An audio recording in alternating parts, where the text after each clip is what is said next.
girls talking about. I got them girls talking about.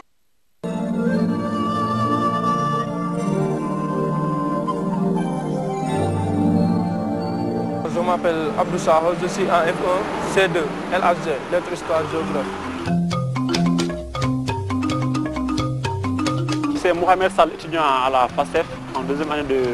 lettres, histoire, géographie. Étudiant Imolé, bon, vraiment, je dis que c'est vraiment désolant de voir que de futurs dirigeants désespèrent au point de s'immoler par le feu. Donc je pense qu'ils n'avaient pas eu à faire ça, c'était à l'extrême, c'est vraiment à l'extrême, parce que quand même il ne manque pas de solution. Ils pouvaient continuer les négociations avec les autorités universitaires. À défaut de ça, ils essaient de passer sous voie hiérarchique, c'est-à-dire essayer de voir l'État, le ministre de l'Éducation supérieure, voir le président et essayer de négocier. Bon non, personnellement je ne le connais pas, mais n'empêche, j'ai eu des échos par rapport à cette tentative d'immolation. Donc d'abord je compatis à leur problème, car ça prouve vraiment le degré des conséquences que cela engendre. N'empêche, nonobstant tous ces facteurs, je pense que ce n'était pas la meilleure solution pour eux de tenter de s'immoler. Il fallait pourquoi pas continuer les négociations avec les autorités universitaires et pourquoi pas jusqu'au niveau du président de la République pour avoir une issue favorable. Wow, immolé au bobo, nécessairement c'est dommageable. Pour moi c'est dommage quoi, c'est très dommage quand même, c'est dommage daal. Kooku daal ki def loolu na ressaisir peut-être dafa juum doomu aadama la. Peut-être dafa juum na ressaisir xam nga toog xalaataat ay mbokkam conseillé ko ba pare tamit dañ leen jàppale parce que sonn nañ dañu wax dëgg rek gannaaw nga jàng ba sonn ñëw ñu war la orienté ñu ne la dund mais loolu c'est un droit pour ñoom droit la yàlla mooy def nga am bac ku mënoon tey da ngay ñëw rek am bac ko mais xam nga du ñëpp ñoo koy amandoo. Je trouve aussi que cas d'immolation yu ñu gis moom c'est pas du tout normal c'est vrai que war nañ jàng am nañ droit bi mais désespoir warul toll fu nga xamante ne nii yaa ngi naan da ngay suicider wu. loolu si parce que yow yaay perte déjà yow yaay perte. manque de foi la. manque de foi waaw. ñi immolé wu xaw ma leen personnellement je les ai vus à la télé au niveau des médias mais bon c'est une situation vraiment que je déplore hein, tout comme un bon nombre de Sénégalais parce que quelle que soit la situation moi je me dis qu'il n'y a pas de raison à s'immoler. Pourquoi? C'est vrai qu'ils ont le droit de poursuivre leurs études et tout. C'est un dû par rapport aux acteurs de l'éducation. Nous avons le droit pour jàll ñu bàyyi leen ñu poursuivre seen étude parce que man état je pense que dafa war a sa promouvoir à ce que nit yi di passer avancer pour ñu mun a contribuer au développement. C'est un problème mais bon je pense que loolu warul woon leen motiver à ce que ñu immolé wu. Parce que quand même les gars qui sont immolés par le feu, s'ils meurent, ils ne pourront pas bénéficier des solutions que les autorités universitaires vont proposer. Ce sera une grande fête pour eux, pour leurs parents et pour toute leur famille. war nañ xool ci seen rakk yi ñu ngi fi bàyyi parce que am nañ ay rakk derrière eux am na ñoo xam ne ñu ngi door a ñëw à l'université war a topp seen tànk yi jàng réussir war nañ mun a combattre avec l'administration daw seen ginnaaw parce que administration Sénégal dafa xaw a métti da ngay daw souvent derrière eux di nga daw a daw ay at pour ñu mun a defaral la li nga bëgg ñu xaw a am tuuti patience xam ne peut-être tôt ou tard ça va se résoudre quand même. Moi je trouve que c'est pas une bonne mode et puis donc c'est pas une bonne leçon pour la jeune génération aussi. Bon, je vois la situation regrettable parce que ils étaient des étudiants, c'est vrai. Mais l'État bi moo leen waroon comprendre jàppale leen parce que ñoom ay étudiants lañu ñu fight góorgóorlu ba egsi fi ñu egsi nii donc État bi moo leen waroon jàppale dimbali leen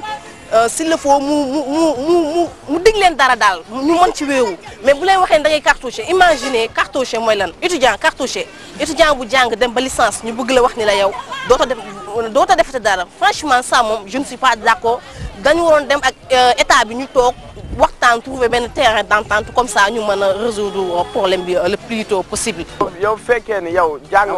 nga bëggoon ah mais kon lu tax ngay immolé wu kon keñ nooy def ba jàng boo deewee waaw. man moom sama avis ci question bi mooy que man damay poser la question à savoir que ndax suñu professeurs yi ñoom maîtriser nañ système LMD bi ñuy appliquer sur les étudiants ça c'est ma question parce que du ñii kese ñii peut-être ñoom ñoo feeñ le tey parce que dañoo simolé wu mais y a d'autres ñoo xam ne nii tey ñu ngi génn université à cause de la non-maîtrise du système. Est-ce que nous maîtrisons le système? Moi, je pense que les autorités doivent donner plus de considération aux revendications des étudiants. Parce qu'il ne sert à rien de dire on veut que tout le monde soit éduqué, que tout le monde soit instruit. Les étudiants ont fait tout leur cursus à l'école primaire, au CEM, au lycée, jusqu'à l'université. On vous refuse quelque chose peut-être qui vous appartient. C'est absurde de leur part. Parce que ce que les étudiants la réclament, en quelque sorte, c'est quelque chose que les autorités leur doivent. Il faudra ensemble, avec le ministère, l'État, les autorités universitaires, revoir ce système ou également expliquer de façon claire pour que désormais tous les étudiants soient informés vraiment des tenants et des aboutissements vraiment du système LMD. Car à chaque fois, il y a des incompréhensions lorsque les résultats sont affichés. Le premier responsable, hein, s'il y avait un terme beaucoup plus élevé que premier, je dirais que c'est l'État. Donc les pour moi la tamit parce que tamit mëno di jang ku nek xamna étude universitaire nu mu metté kon ku débrouiller ba dem licence prétendre di dem master man je pense que dang ko wara encourager mais waruloo ko décourager xam nga ba muy xalaat di def leneen ak leneen war nañ leen mettre dans de très bonnes conditions d'études. S'ils ont des problèmes ñu essayer résoudre leen ko parce que situation fiñ toll ni man je pense que dañu wara jappalé éducation parce que ci benn dëkk bu éducation bu fekkee ni développé wul réew mi gannaaw la jëm. Par exemple man bu ma gën a préoccupé man mi dëkk ba Parcelles Assainies mooy bâtiment yi xam ni dañ leen yii nii nga jàkkaar loolu xam ni dañ leen déloger war ko defar te defaruñ ko yii nii nga jàkkaar loolu déloger nañ ko war nañ ko defar defaruñ ko te bëri na gis nga alignement bi yëpp benn ngi noonu ñaar en fii doyul par exemple man sama faculté on est plus de 4000 en fi bi 1300 élèves la war mën la mën a jël tey kon 4000 personnes yooyu tey man mi di ñëw 5 heures du matin laay yow chaque jour 5 heures du matin laay ñëw damay fekk ñu jël place yëpp suñu jëlee place su ko defee 8 heures ba 2 heures damay taxaw. 1300 places on est plus de 4000 étudiants loolu du yoon dañu war a décentraliser. université yi buñ ko mënul bokk ñu xam niñ def ba pare tamit suñu bâtiment yi dañ ko war a yokk ndaxte mënoo daaneel plus de 5 bâtiments ba pare tegoo fa dara loolu mooy xanaa la moitié des étudiants duñu loger. Par exemple problème de place am na si amphi on a du mal à se concentrer quand on fait cours parce que place yi da ngay ñëw ay 7 heures doo fekk place yëpp réservé pratiquement donc côté boobu noonu je crois que gouvernement bi am na lu mu war a mën a def nombre bi dafa bëri torop étudiants yi sonn nañu daal. gis nga en Europe boo fa demee maam élèves yi dañuy yàqamti am bac ba dem université mais fii non c'est le cas contraire ndaxte fii da ngay am bac mais gars yi lu ñuy wax non man yàlla musal ci université parce que suñu université moo baaxul fii université d'excellence Gaston Berger xool nu mu mel lu ñuy jël sax bariwul mais loolu du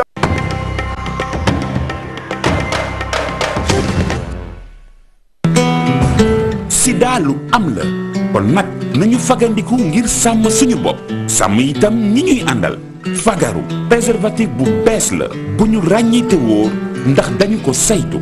man ngeen ko am daal ci bépp pharmacie supérette wala boutique ci njëg bu yomb ñaar fukki dërëm nga am ñaar fagaru mën na leen aar bu baax ci jàngoroy sëy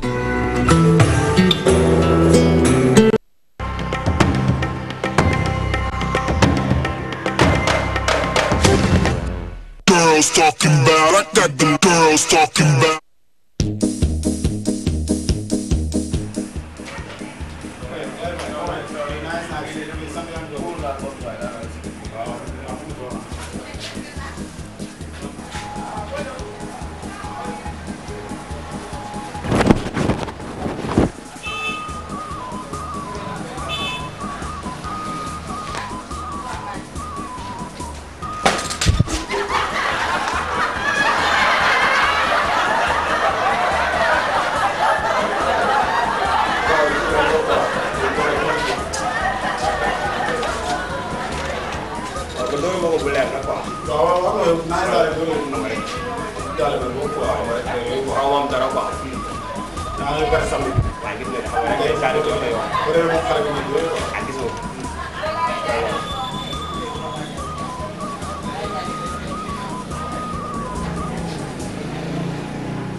mbokki alpulaar yi mooy pël yi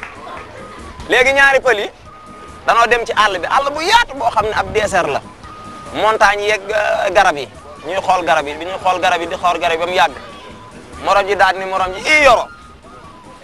bu fekkoon montagne bi dafa jékki-jékki rek soppiliku soos morom ji dégg daal ba dee naan ko garab yi doon ay mburu benn góor jigéen ak benn Baye Fall ñu ñaan dañoo dëgg àjjana quoi mais Baye Fall bi góor jigéen bi lu mu ñëw àjjana neex ko saa bu sax suba bu dëgg ak Baye Fall bi bu dëgg kii góor jigéen bi loolu du ko neex benn jour mu jékkee ne kii moom naa ko fexel ba mu génn ba mu génn àjjana Baye Fall bi jékkee romb kii bi góor jigéen bi ne ko sama góor yow pourtant safara am na tànn bu neex nga dégg góor jigéen bi ne ko loolu du ma fekk yéen ay bagage bi daw rek malaaka bi ne ko foo jëm mu ne ko nii safara ngi toj benn góor jigéen la daa am xaaju góor jigéen nag léegi nag kii bi nag sàcc bi dugg si gàlle bi nag ah léegi góor jigéen bi génne ne woyaay lii la rek na ni xaj bi zub rek xaj bi ñëw naan ko mbaw ñaari séeréer la woon quoi ñu dem Dakar après ñu ñibbi quoi bokk bis kenn ki ne si kanam kenn ki ne si ginnaaw ki ne si ginnaaw pour moom ki si kanam moo koy jiitu quoi mu ne ko ngóoroo ngóor mu ne ko xam naa yaa may jiitu moom boo yeggee nag ma nuyu sama pap bii nag benn paa la woon nag benn grand sax laay wax benn grand bu mel ne papa xono heure bu jëndee ay jënam teg waas dem bay waaj a reer muus bi ñëw lekk ko heure bu jëndaatee jënam waase muus bi ñëw lekk ko benn jour nag muy otal muus bi di otal muus bi di otal muus bi jënd jënam teg ko nee di yoot di xaar ba muus bi dem ba koy waaj a jël mu ne ko cirix jàpp bopp bi jàpp benn miiru suy boros ko ci ba fii amatul dara ci karaw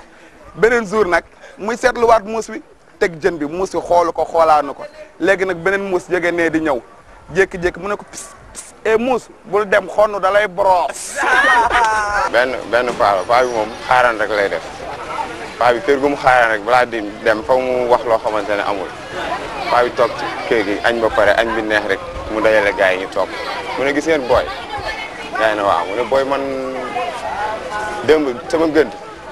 gis naa jaan boo xam ne 8 kilomètres lay def booy bi comme mag dafa yaru mënu ko fenloo mu ne ko 8 kilomètres mu ne ko père man mii aussi démb gis naa camion nen bu daanu mais benn tojut paa bi ne ko booy lay wax nii mu ne ko wàññil jaan bi rek ma toj nen bi. bonjour la TFM bii moom ñaari dof la woon quoi dañ leen doon faj nii ba doo fi xaw a tane nag léegi nag ñu ne leen léegi ku tane ñibbi sa gàlle quoi benn dof bi léegi ñu woo leen nag fi ñu leen di attee benn dof bi ñu ne ko ñaata marque téléphone moo mu ne am na marque Nokia am na Samsung am na Motorola lépp ay quelques marques am léegi gars yi ne ko waaw yow de moom wér nga moom mën nga dem léegi keneen ko ñu ne ko nag ñaata couleur la am mu ne comme ne ko sama doomu day wax léegi am na couleur Nokia am na couleur Samsung am na couleur Motorola. kii sama benn copain la woon Mbaye Seye la tudd ay ndéri Mbaye Seye daa toog 3 mois fayee ko wul saa bu liggéeyee kenn fay ko yoru xaalis benn jour jékki-jékki mu liggéey 3 mois yi benn jour gaa fay ko 3000 mu dem Ménébar gaa fay ko 3000 mu jege ne xam ma dugg si bitig bi nag daa am benn golo bu doon toog si buntu bi golo bi nu wadd rek mu ni moo ko moom nu wadd mu ne maa ko moom jékki-jékki rek tambay daa toog 3 mois liggéey te 3000 yooyu rek la yor jékki-jékki mu génn 3000 yi jékki-jékki wadd rek mu for ko golo bi ne ko maa ko moom mu téye golo bi rek téye ko ne ko koŋ golo bi ne ko yaa ko moom